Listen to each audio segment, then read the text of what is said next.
包括跟杭州市，我们也有宗教文化交流。林语寺嘛，哈，他们中法海峡两岸外资投商协会的理事长，然后那个李丽娜小姐，她签的这个线。其实三清宫在这边跟一般的庙不一样，因为我们不是观光景点，所以我们没有说每天很多游览车来，也没有小贩在这边叫卖，也没有在行人墙哎哈，辛巴拉那种我们没有。哎，在上面巴德三清宫的文化就是说，要把好的这个正统的宗教做一个传承啊，然后做一个传播下去这样。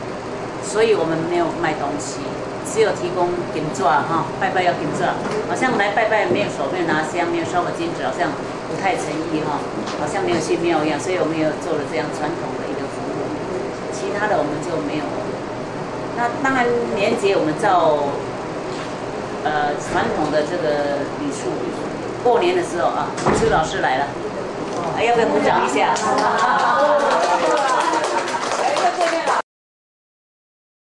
要从在地做起，你莫把一个物资往外送。有那边的人，你已经有抛砖引玉，那边人也我们有在带动那边的人做了。那现在就是说，要从我们当地家做起。哦，我们在矛盾开，你知道吗？对哦，我们这边也要做。我不知道是猫熊还是熊猫啊？小只的时候是猫，大只是熊。我都讲怎么讲都对了哈。都对。我还没有去看过熊猫还是猫熊哎。因为这边很忙啊。就我原来是那个秘书长都知道，这边很多活动啊，很多人都全球人都在这边结缘。他们就一直看网络，巴德士到底在哪里？看网络，然后看网络的电视，然后我上过的节目，邱妙珍老师到底在哪一个县市？人就吹到家来，所以全球的人都来这边结缘，终于认识我们巴德士。日本很多的人哦，都写信来，先写信来问过我说可以来结缘吗？我说可以，我不是空给嘛，我属于大家的，欢迎你来巴德士。这叫日本的什么银山爱子。前一阵是韩国大使馆的官夫人过来，对，韩国大使馆的官夫人过来，等于是韩国大使的人做一个国民外交。那老师你不像一般的老师，我说对啊，我是属于巴德士，我一定要给人家不一样的感觉，因为台湾的老师给人家文化等于讲，以后坐了就爱收钱。一个月。老师，我这摆开始坐了，你要收我偌济钱？不，我讲无价的，你做下去尽量坐不要紧。我说我们老师给你文化真的这么样的感觉啊，所以我们改掉这些风俗，从巴德士做起，尽量说，我也能够希望说西京大京才能带来这个观光的资源，都认识，起码你有个指标、一个坐标嘛。卡萨光背对起进展无人敢。说实在的，因为我们长期住在外面，住在台北，那时候还没有搬进来，在这边快10年了，快10年了。那一直说跟市长的立委孙大千，大家有在互动，然后慢慢的，陈正全陈大律师也有在说引进一些人巴德士有很好一个地方，然后你们想要来就可以过来结个3年，然后一直慢慢扩展出去这样。所以来跟他国教几年了。就是要补充一下，最高兴的就是我们秘书长，后来又接我们的下大雨的。他说迷路了，来这边蒙只要行的，讲我等去迷路了。过年的时阵呐，过年的时候。巴德士改名字了。改对了。叫蟾蜍寺。蟾蜍寺。金蟾蜍哦。那天他随便报个新闻，就拿我们大店那个金蟾蜍报出去，说这象征，我讲当时人家给我让我们在。他就马上这个水，这个招财蛙有没有？这个吸金招财吸金大金蟾蜍，他们就拿来用。现在新闻节目要用就用，我们不要紧啊，不用经过我们，只要不要拿去用骗人的或是招财啊什么的骗人的，那没有关系。咱到做公公嘛，袂歹啦。理想带的，很有礼貌的。理想年轻的哈。我们多久以前啊？去年。去年我出国我没有去。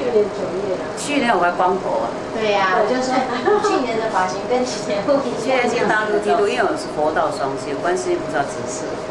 然后那时候佛道双修进入这个联谊，看一看，头发我留回去了，因为我也是为人妻为人母，很多责任义务要做。所以说有时候你没办法去受戒啊，受什么戒，就自然行就好了。主人平等。我要去基督教去受洗也可以，为什么？不要太执着。对了。我们不执着这一点，就叫有没有在做，有没有在动，比较重要。对。诚心最重要。对，我觉得这块心很重要。诚心。对啊，心早封闭起来，你什么都没办法进去，根本没有用。所以我不会很执着说你到底是什么教，我觉得善心善念很重要，什么法门都是一样，道道有门，道道有理。所以我三天宫它是一个怎么讲，是一个道场让大家共修，就像一个门一样，大家都可以进来，所以它没有限制。我爱求人光我一贯道，任何教门你都不能去，那你吸收的外来的知识资讯就比较少，因为你把它框住了，你知道，你要走出去就吸收外来的就没办法。我看到很多师兄姐都这样，所以我们鼓励他说你走出来，这样可能外来的资讯会比较多，把这善知识又广播散发出去，这样不是很好吗？后来他们听这样子，父母那一代会比较怎么讲，比较独一专制的。到这一代他们会觉得放得开，因为我们一直给他上课，他就不会一直把自己封闭起来，都是受事的，因为他们就一直好像都接受他们上一代的教育，到现在完全把自己封闭起来。那我到我这里，你尺度怎么那么宽？我说不是尺度宽，是我们的生活给我的理念是这样子。他说不要把自己框住了，而且现在的教育里面，我们宗教里面就说不要给人家带来迷信。你看这几天那个新闻有没有很多那什么？宗教的人士借由什么神的名义来做什么，不管是什么教，我们都有这样的，对，所以尽量不要做到这样的事情。那等于是好像打着一个招牌，招摇撞骗，那不好啊。那年轻人也不知道他自己要做什么，没有一个方向感。那我们宗教里面就是老师的职责的时候，就像一个导航系统，你要把很多东西要散发出去，这是什么路，这是什么路，幸福路、功德路啊哈。不管你有没有捐钱。你这颗心随时要有一个善念，社会都不会遐济歹人啊。那天有很多年轻人来拜拜，老师我怎么做只要求神佛才不会遇到坏人？我说为什么？你电视看太多了。对啊，我很怕被骗了。我说你自己不要有贪念，你就不会被骗嘛。往往都是贪。你跟我怎么做才不会被骗？我说你不要贪就不会骗嘛。一个谁呢？讲你会得到什么？你没有做，天上不会掉下礼物来给你。他说我怎么做才不会被骗？我说你不要贪就不会被骗的，那么简单的事情啊。